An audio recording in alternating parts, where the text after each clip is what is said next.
یہ ناقدین کا کہنا ہے، اس پہ کیا رائے ہے کہ جی یہ بہت سارے لوگ جو خود پیشوا ہونے کا دعویٰ کرتے ہیں اور پھر ایک نیا اسکول آف تھاٹ بھی لے آتے ہیں، یہ صاحبان مدرسہ نہیں ہے، یہ اہل علم نہیں ہے، ان کے پاس سند نہیں ہے. مثلا جاوید غامدی صاحب کہاں سے پڑے ہوئے ہیں؟ اس پہ کیا جواب ہوگا؟ یہ سوال اپنی ذات میں ٹھیک سوال ہے کہ آپ جب دین پر غور و فکر کرنے کے لیے آتے ہیں تو آپ الٹپ گفتگو شروع نہیں کر سکتے. دین کی ایک علمی روایت ہے، بڑی ماضی کی جاویدہ تراث ہے، 1400 سال کا علم گزرا ہے.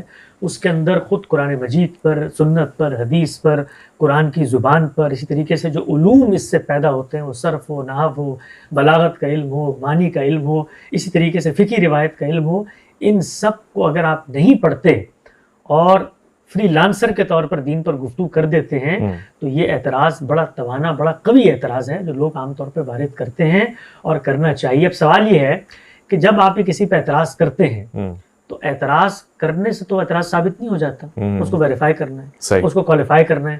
تو ویریفائی اور کوالیفائی کرنے کے دو ہی طریقے ہیں. ایک طریقہ تو یہ ہے کہ آپ اس سے کہیں کہ بھئی درس نظامی کی سند لے کر آؤ. صحیح. تو یہ طریقہ تو عصر حاضر کا ہے، بہت قریب کے حالات کا ہے. کیا یہی مطالبہ آپ شاہ ولی اللہ سے بھی کریں گے؟ نہیں. کیا یہی مطالبہ آپ ابن تیمیہ سے بھی کریں گے؟ اس وقت تھا ہی نہیں. کیا آپ یہی مطالبہ امام حنیفہ سراج الائمہ سے بھی کریں گے؟ نہیں تھا. تو غامدی صاحب نے جو ہماری ملت کے اندر ایک قدیم طریقہ تھا، انفارمل طریقہ، کہ آپ علماء کے پاس جاتے ہیں، ان کی مجالس میں بیٹھتے ہیں، ان سے باقاعدہ پڑھتے ہیں، یہ سارا کا سارا کام کیا ہے اور اس کام میں برسوں گلائے ہیں، ایک دن میں نہیں ہوا ہے. کم و بیش ربع صدی انہی دینی علوم کی تحصیل میں گزارے ہیں.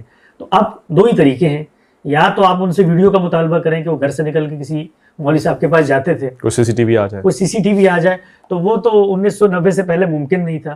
دوسرا طریقہ یہ ہے کہ اس صاحب علم نے اپنے علم کی بنیاد پہ کچھ چیزیں تصنیف کی ہیں، ان تصنیفات کو اٹھاؤ، ان کو اٹھانے کے بعد بتاؤ بھائی اس کو تو مبتدا خبر کا علم نہیں ہے، اس کو تو الف لام عہد اور الف لام جنس کا نہیں پتا، اس کو تو یہ نہیں پتا کہ کانا کی اسم مرفوع ہوتی ہے یا منصوب ہوتی ہے. تو گفتگو کرو. اب کیا ہوگا؟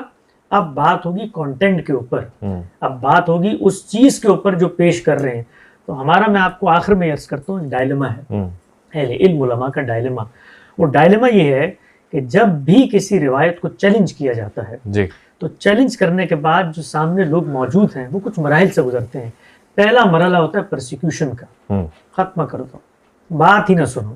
تو وہی جاوید احمد غامدی ہیں جنہوں نے اس ملک میں جب بات کرنے کا آغاز کیا تو ان کے شاگردوں کو انہی شاہراہوں پہ چلتے ہوئے بے دردی سے بے ایمانہ انداز میں قتل کر دیا گیا. ان کے لیے زمین کو تنگ کر دیا گیا اور ان کو یہاں سے جانے پر مجبور کر دیا گیا.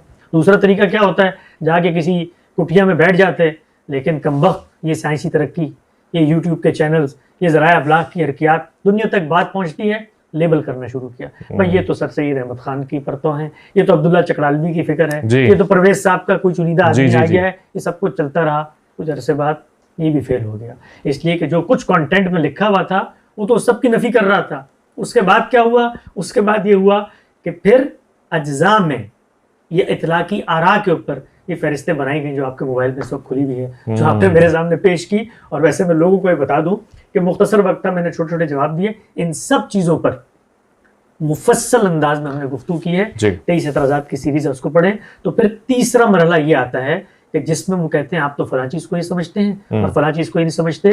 یہ تیسرا مرحلہ ہے، یہ بھی گزر گیا ہے. چوتھا مرحلہ یہ ہے کہ علماء ہمارے پاس آتے ہیں اور آ کر کہتے ہیں کہ جی آپ کی 60% باتوں سے تو اتفاق ہے، باقی ابھی سمجھ میں نہیں آئیں، اور جب سمجھ میں آ جائیں گی تو یہ لوگ تو جوتے مار کے نکال دیں گے. تو کیا آپ لوگ رکھ لیں گے ہمیں کہ نہیں رکھیں گے؟